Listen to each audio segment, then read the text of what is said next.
Today, we will focus on the initial steps, those crucial first few minutes that can ensure the response to a collections emergency is smooth and ends with the best possible outcome.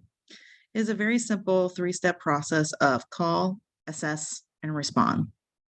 Though you will note that documentation happens throughout all of these steps. The initial response usually occurs during the first hour after the incident starts, or within that first hour someone finds the emergency, such as returning to the institution after a hurricane. The first step is always call for help.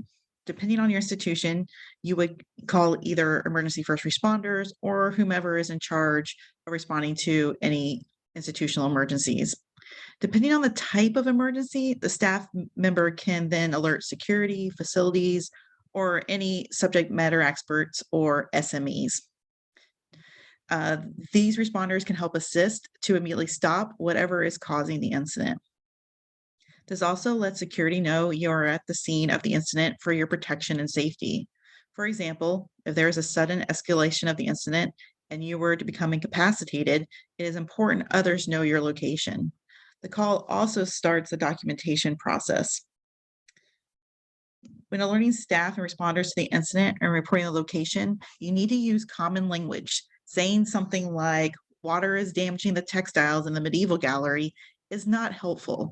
It is not clear the location, and not everyone uses the nomenclature, such as the term textile.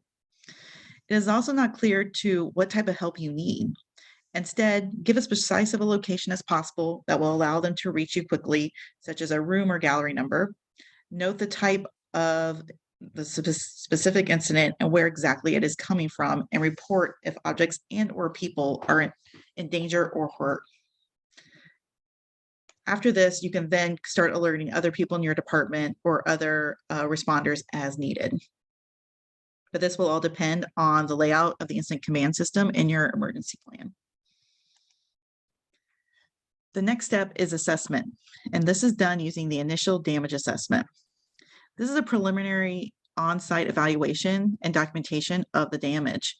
The results of this assessment will inform the people, supply, space, and money needed for the response. This is just a broad assessment. You want to write things such as 14 sculptures were water damage, 6 vellum documents, water damage, or 60% of gallery damaged by possibly contaminated water. This initial assessment can be added to the full assessments down the line when you're looking at each individual object.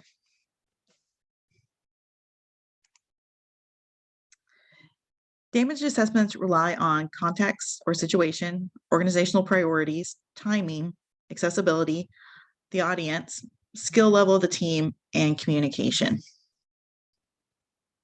We're going to go over some of these areas in depth. Further details assessments can be completed once the incident is stabilized, but we are just looking at the more basic information at this point.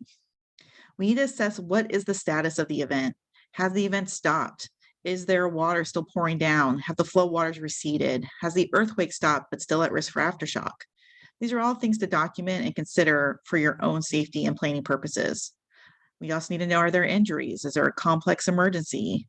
A complex emergency means that there is more than one incident happening. So for example, flooding plus injuries, or earthquake resulting in burst pipes, or a pandemic resulting in vandalism and break-ins, all of which could change priorities for managing the incident. The urge to run into active incident is overwhelming. We want to help and we want to satisfy curiosity. However, this puts us at high risk for hurting ourselves.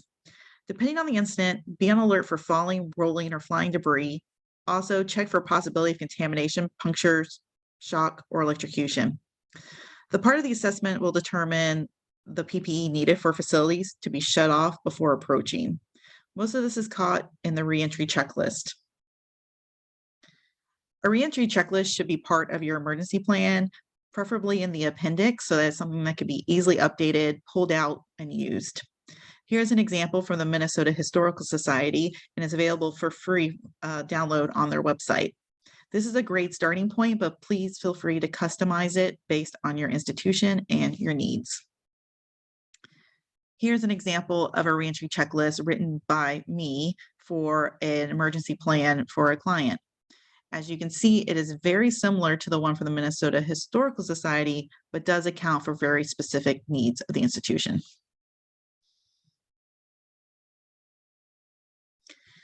After assessing the scene, the type of supplies and equipment needed to control the incident should be evident.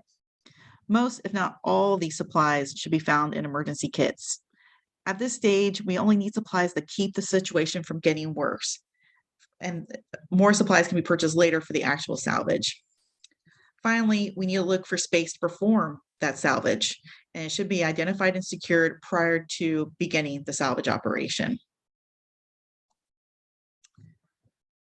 One of the best measures to prevent the situation from escalating or creating a complex emergency is by quickly securing the scene. As word spreads about the incident, people will slowly show up to help or observe, which can increase the risk to people or objects. For example, we have seen leaks with minimal damage drastically escalate with excess people walking through, increasing the moisture and water damage, as well as spreading the footprint of the incident. There are a few ways to secure the scene. One way is to create physical barriers, such as by using caution tape, cones, do not enter signs, or stationing security. At this point, all necessary people have been contacted, the initial assessments have been completed, and the area is secure. Only a short period should have passed. Now it is safe to control the incident and prevent further damage or harm to the museum and the people inside. The methods of control will change based on the incident and should follow expertise of the responding staff.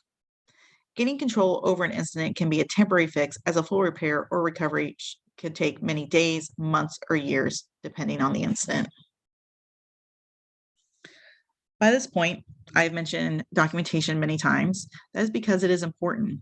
This documentation will help determine next steps for response and long-term recovery.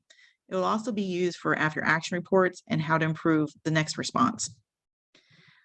You also have to document the response activity. What time did you make the call? What time did the responders arrive? What time was the water stopped or the weak structure stabilized? What method was used to stop the incident? What time were injured people evacuated? What was used to secure the scene? What time did that occur? These are all examples. Anything that affects the response should be reported and documented for future funding and administrative purposes. And now with all this pertinent information, you can now begin to safely salvage your collection.